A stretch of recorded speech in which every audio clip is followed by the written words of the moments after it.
YouTube, welcome back to my channel. So I wanted to talk about getting clocked, and yeah, just share some stories about times I've gotten clocked and yeah, how I've gone about dealing with that. The thing is, I feel like getting clocked is something that happens to all of us at some point in our transition. You know, somebody finds out that you are in fact one of the girls, and it can really fuck you up. You know what I mean? It can really mess with your mind, make you feel some type of way. And you know, I've been transitioning since 2012, 2013. So it's been a hot minute. So I've had more than my fair share of experiences with people being able to tell that I'm in fact one of the girls. So, story number one. This was early on in my transition. And I was still, I was like a baby trans. I knew very, very little about the whole process, and I had all of these like dreams and expectations about what I would look like and what my journey would be. But at the same time, I was still very, very nervous about who knew and how they would react to it, because I'd never really had experiences with being clocked or with being harassed. So I think that was probably my deepest and my darkest fear. You know, people just finding out that I was trans. So me and my friend, we decided to go out, and we went out to a gay club, which was pretty awesome, which was pretty great. Now, at that time, I didn't have any boobs. I had a flat chest. And my friend was like, when she saw my outfit, she immediately was like, "Oh my gosh, girl, you look so good."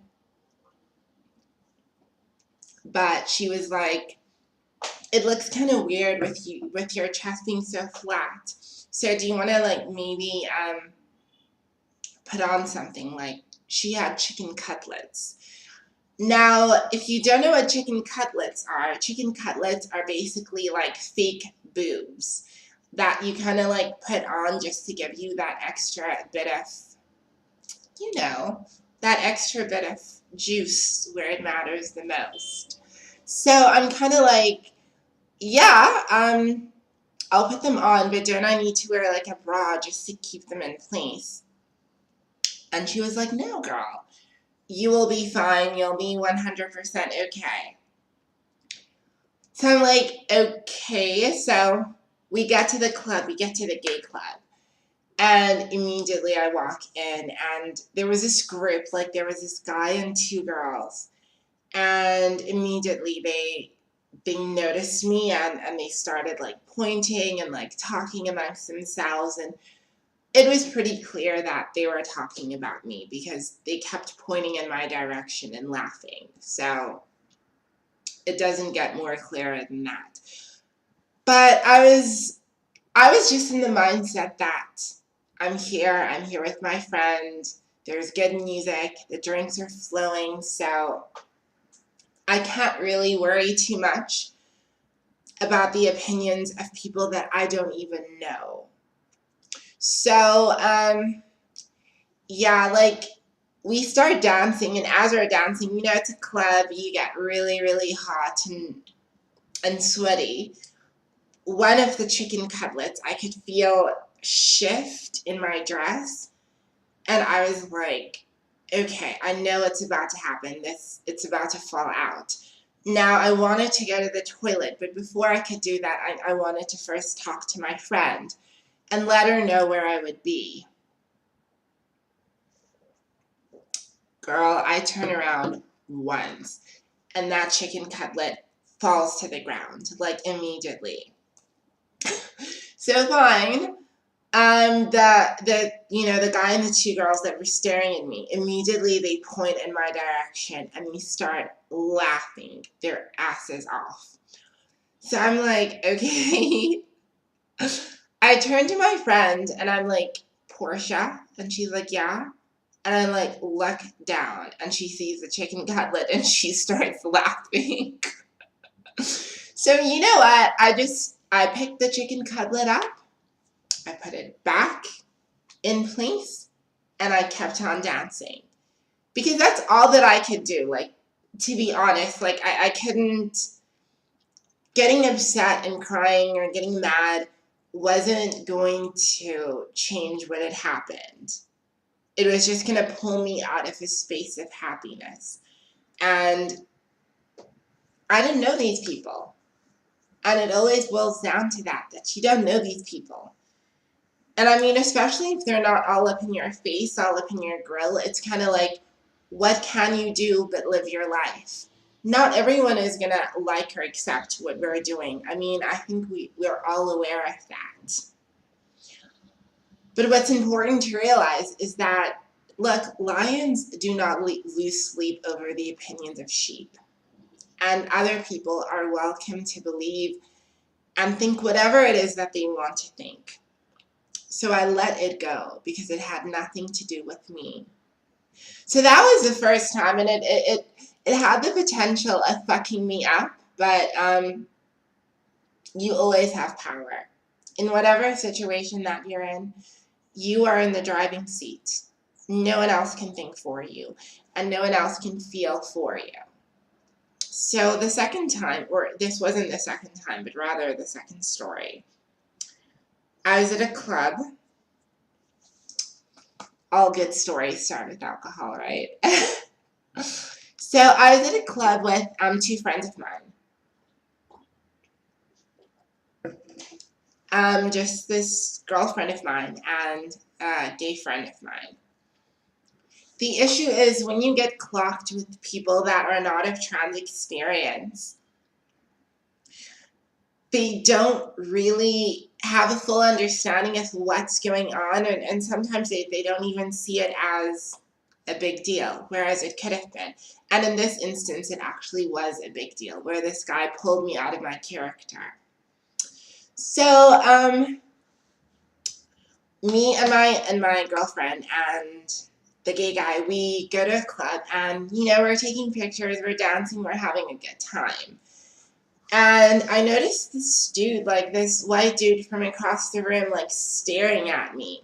So it kind of made me feel uneasy because, I mean, when somebody's giving you like the stank look or the angry stare. And anyways, that club wasn't really pumping, so we decided to leave the club and go to the club next door. So we finish our drinks, we pay the tab, and we go. So we just went next door, and the second club was literally pumping. So we start dancing, and girl, I look over, and it's the same dude. It's the same white dude. He's standing there like staring at me. So I'm just kind of like, I just turn my back to him so I'm not looking at him. So he then walks towards us, and then he intercepts like our circle. And I mean, come on, you know what happened. He started swearing at me, and he was like, you have a fucking dick, you're a man. You know how they do. You know what they say to get us all wound up. Now, I do not mind people staring at me. I'm just kind of like, I do mind, but it doesn't move me. You know what I mean? But this instant, he was in my face. Now, granted, this has only happened, I think, twice, where somebody was in my face. And I wanted to rip his head off. And I was like, fuck you. And like, I said something to him. And my friend, my gay friend, like pulled me back and was trying to hold me back as though I was about to jump on this dude. And I'm like, when have I have the upper body strength of a kitten. When have I ever jumped up on anyone? So the guy just walks away because I tell him to fuck off. He then goes to like different groups that were sitting down and, points to me and, like laughs and you know what he was doing. He was telling everyone in the club he was telling everyone that I was trans. The funny thing is, though, I saw some of the reactions from people, and it was more, when you talk about other people, you say more about yourself. It was so weird because he was like this random person going up to random people, sitting next to them, and talking about someone they didn't know. So he got a couple of stares as well. Girl, he clocked himself. So, and the thing is, and I've always said this, there are these men who like hate transgender people, hate gay men, but girl, they live for it sexually. The minute a guy is too extra, girl, he wants you. Like, come on. I mean, look, a lot of guys, especially in South Africa, are a little bit uncomfortable with the whole transgender thing or the whole gay thing or whatever. But they're not that extra. So it was pretty evident that this guy, he got into his feels. And yeah, not to sound arrogant, but no, he was living for the whole trans thing sexually. So from that experience, I really learned that I could deal with the aggression, because normally it had been situations where people had just spoke amongst themselves and looked at me, but no one had ever actually come to me. So we've got this, girls. Like, these things happen and we can get through it. But what pissed me off is he came back to the dance floor and he's dancing, and my girlfriend, she starts dancing with him. And I'm like, bitch. Because look, in the moment of darkness or the moment of turmoil or whatever, it's not your enemy's words that you remember, but your friend's silence. And you remember when your friends are quiet, when shit's going down. And you remember when they're dancing with the guy who was giving you shit. You remember that stuff. So, yeah, that was story number 2. And of course, the last story, well, it's not the last story, I've been getting clocked, was I was on a date with a man bitch, and I got clocked. And it was so sad because it was actually the first date that I had been with as a transgender woman. So it was kind of like a big moment for me. You know what I mean? And it was still earlier on in my transition. Not really early. It was just in the middle of it. So this guy, I met him on like a dating site. And it was a dating site for transgender women. And, he was interested. We lived in the same city. And he wanted to take me out. So I'm like, cool, whatever. Now, like, I was excited for this date. So I dressed really sexy and whatnot. And that's another thing that clocks us. I think part of the reason we get clocked is when we have an over-exaggeration of femininity. And I've seen it so many times with trans girls. Once you start getting to a certain point in your transition, you just start to embrace all of the things you were never allowed to have. The short dresses, cleavage is out and everything. And that over-exaggeration of femininity, coupled with maybe one or two masculine features, clocks you every time. I promise. I promise. But I feel like we all know the look that we can do. We all know the look that we can carry to not get clocked. Girls, you know your look. So me and this guy, he picks me up and he was like all dapper in his like button down top, and he was so cute. He was like, I think he was like 6'2", and he had like these big, big, beautiful blue eyes. So I was like, okay, like I was excited. The date,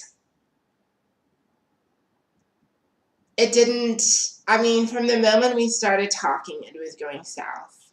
Like, if I had to be honest, it was going south from the moment we started talking. You know, it's so easy to get so caught up in your transgender life and the struggles you face as a transgender woman that you bring it up in conversation where it doesn't need to be brought up.